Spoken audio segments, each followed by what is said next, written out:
Hello hello hello ଚିକ୍ hello. ଆଜି ମୁଁ ପୁଣି ଥରେ ଆଉ ଗୋଟେ ନୂଆ ଭିଡ଼ିଓ ନେଇକରି ଆସିଛି। ତ ଏଇ ଭିଡ଼ିଓ ଆଣିବାର ଗୋଟେ ହେଲା ମାତ୍ର ଉଦ୍ଦେଶ୍ୟ ଯେ ବହୁତ ପିଲା ଭାବୁଛନ୍ତି ସୁପ୍ରିମକୋର୍ଟରେ ଯେଉଁ କେସ୍ ହେବ ସିଲେକ୍ଟେଡ଼ ପିଲା କରିବେ ନା ନନ୍ ସିଲେକ୍ଟେଡ଼ ପିଲା। ମୋର ଇଚ୍ଛା ନାହିଁ କାହାକୁ ଖରାପ କରିବା ବା ଇଚ୍ଛା ନାହିଁ କାହାକୁ ଖରାପ କହିବା, କିନ୍ତୁ ପ୍ରକୃତ ସତ୍ୟ କଥା ସମସ୍ତେ ଜାଣି ରଖନ୍ତୁ। ମୁଁ ବାରବାର ଏବଂ ବାରମ୍ବାର ମଧ୍ୟ କହିଥିଲି ଯେ କେତେଜଣ ଲୋକ ସୁପ୍ରିମକୋର୍ଟ ଯିବା ପାଇଁ ପ୍ରିପେୟାର ହେଉଛନ୍ତି। ତେଣୁ ମୋ କମେଣ୍ଟ ସେକ୍ସନକୁ ବହୁତ ସିଲେକ୍ଟେଡ଼ ବା ଡ୍ରାଫ୍ଟ ଲିଷ୍ଟରେ ଆସିଥିବା ପିଲା ଆସିକି କମେଣ୍ଟ କଲେ ସୁପ୍ରିମକୋର୍ଟ କଥା କାହିଁକି କହୁଛ କାହିଁକି କହୁଛ, କିନ୍ତୁ ପ୍ରକୃତ କଥା ହେଲା ଏଇଆ ଯେ ନନ୍ ସିଲେକ୍ଟେଡ଼ ପିଲା ନୁହଁ, ସିଲେକ୍ଟେଡ଼ ପିଲା ହିଁ ରେଡ଼ି ହୋଇଛନ୍ତି ସୁପ୍ରିମକୋର୍ଟ ଯିବା ପାଇଁ। ମୁଁ ଆଜି ତାହାର ପ୍ରମାଣ ସହିତ ଦେବି। ତେଣୁ ମୁଁ ଜାଣିଥିଲି, ସେଥିପାଇଁ ତାଙ୍କୁ ତା ୟୁଟ୍ୟୁବ୍ ଚ୍ୟାନେଲରେ ମଧ୍ୟ ବାରବାର ତାକୁ କମେଣ୍ଟ କରିଥିଲି ଯେ ଭାଇ ସୁପ୍ରିମକୋର୍ଟ ଯାଆନ୍ତୁ ନାହିଁ, ଏ ପ୍ରୋସେସଟି ଯଦି ଡିଷ୍ଟ୍ରିକ୍ଟ ଆସୁ କି ଷ୍ଟେଟ୍ ଆସୁ ତାହେଲେ ଏହାକୁ ମାନିଯାଆନ୍ତୁ। କିନ୍ତୁ ସେମାନଙ୍କୁ ସେତେ ପର୍ଯ୍ୟନ୍ତ ଛାଡ଼ିବା ନାହିଁ ଯେତେ ପର୍ଯ୍ୟନ୍ତ ତାଙ୍କ ସପକ୍ଷରେ ରାୟଟି ଆସିନି। ତେଣୁ ଫାଷ୍ଟ କହିବି କେସ୍ କେଉଁମାନେ କରିବେ। ମୁଁ ଏ କ୍ଲିପ୍ଟି ପ୍ରଥମେ ଚଲାଇ ଦେଉଛି, ତାହେଲେ ତୁମେ ଦେଖିବ, ତାପରେ ମୁଁ ଏହାର ଉତ୍ତରଟି ଦେଉଛି। जदि डिस्ट्रिक्ट फेवर रे वर्डिक्ट आसुची, पुणी कहूँ जदि वर्डिक्ट आसुची, मे बी गवर्नमेंट और द सिलेक्टेड कैंडिडेट्स जो माने कि डिभी सारी थिले सेमानक तरफ प्रचेष्टा करा जाई पारे सुप्रीम कोर्ट पाई। এই ক্লিপটি দেখি সারা পরে তুমি সমস্তে জাঁপারে যে এই পিলাটি সিলেক্টেড গ্রুপ যে কেস করছেন তাঁর গ্রুপ্র এই পিলাটি হচ্ছে। ইয়ার চ্যানেলটির নাম হচ্ছে মিট মাই এজুকেশন।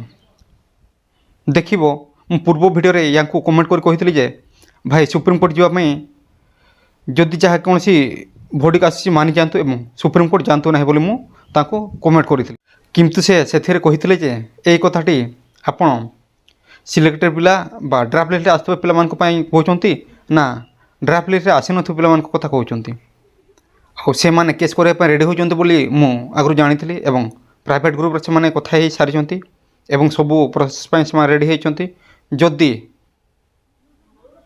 ଭେର୍ଡିକ୍ଟଟି ଡିଷ୍ଟ୍ରିକ୍ଟ ସପୋର୍ଟରେ ଆସିଲା ନା, ତାହେଲେ ଏଇ ଡ୍ରାଫ୍ଟ ଲିଷ୍ଟରେ ଯେଉଁ ପିଲାମାନେ ଆସିଛନ୍ତି ସେମାନେ ଯାଇକି ଆଗେ କେସ୍ କରିବେ।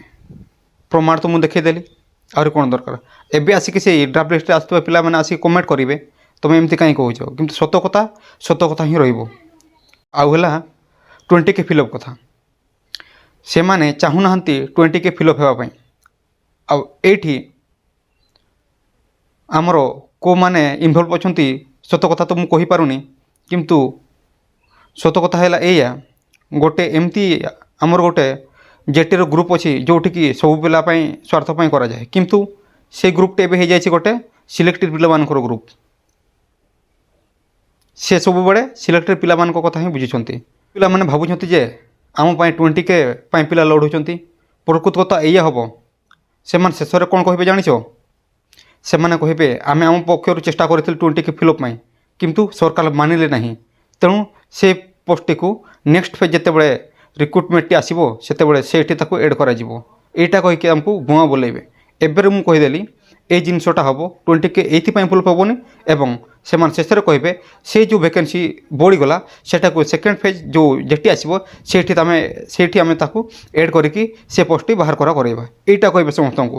ଏବେରୁ ମୁଁ କହିଦେଲି, ଆଉ ଯଦି ଏଇଟା ନ ହୁଏ ତାହେଲେ ସେତେବେଳେ ମୋତେ କହିବ। ଯଦି ଏଇ କଥାଟା ମୋର ସତ ନ ହୁଏ ତାହେଲେ ସେତେବେଳେ ମୋତେ କହିବ। ମୁଁ ଏବେ ମଧ୍ୟ ରିକ୍ୱେଷ୍ଟ କରୁଛି ସବୁ ଭାଇ ଭଉଣୀମାନଙ୍କୁ, ନିଜ ସ୍ୱାର୍ଥ ପାଇଁ ଲଢ଼ ନାହିଁ, ସମସ୍ତଙ୍କ ପାଇଁ ଲଢ଼। କାହିଁକି? ଯଦି ଡ୍ରାଫ୍ଟ ଲିଷ୍ଟରେ ଯଦି ଭର୍ଡିକ୍ଟଟି ସିଲେକ୍ଟେଡ଼ ଫୋର୍ରେ ଆସୁଛି ତାହେଲେ ସେମାନେ କିଛି କରିବେ ନାହିଁ। ସେମାନେ କ'ଣ କହିଲେ ଡିଷ୍ଟ୍ରିକ୍ଟ ପିଲା ଯାହା କରିବେ। କିନ୍ତୁ ଯଦି ଡିଷ୍ଟ୍ରିକ୍ଟ ଫୋର୍ରେ ଆସେ, ସେମାନେ ନିଜେ କହୁଛନ୍ତି, ତାଙ୍କର ମିଟ୍ ମାଇ ଏଜୁକେସନ୍ ୟୁଟ୍ୟୁବ୍ ଚ୍ୟାନେଲ୍ର ଯିଏ ଭିଡ଼ିଓ କରନ୍ତି ସେ ନିଜେ କହୁଛନ୍ତି ଯଦି ଡିଷ୍ଟ୍ରିକ୍ଟ ଫୋର୍ରେ ଆସେ ତାହେଲେ ଯେଉଁ ଡ୍ରାଫ୍ଟ ଲିଷ୍ଟରେ ଆସିଛନ୍ତି ପିଲା ସେମାନେ କେସ୍ କରିବା ସୁପ୍ରିମକୋର୍ଟ ଯିବା ପାଇଁ ରେଡ଼ି ହେଇକି ଅଛନ୍ତି, ସେ ନିଜେ କହିଲେ। ତେଣୁ ଆଉ ମୁଁ କ'ଣ କହିବି? ତାହେଲେ ଏଇଠୁ ଜାଣିପାରୁଥିବେ ସିଲେକ୍ଟେଡ଼ ପିଲା ନା ନନ୍ ସିଲେକ୍ଟେଡ଼ ପିଲା ସୁପ୍ରିମକୋର୍ଟ ଯିବା ପାଇଁ ରେଡ଼ି ଅଛନ୍ତି। ତେଣୁ ଏବେ ବି ଯଦି ମୋ କଥା ବିଶ୍ୱାସ କରୁନୁ କେଉଁମାନେ ଯାଉଛନ୍ତି ଆଉ ରେଡ଼ି ହେଇକିରି ଅଛନ୍ତି, ତାହେଲେ ମୋତେ ଗାଡ଼ି ଦେଇପାର।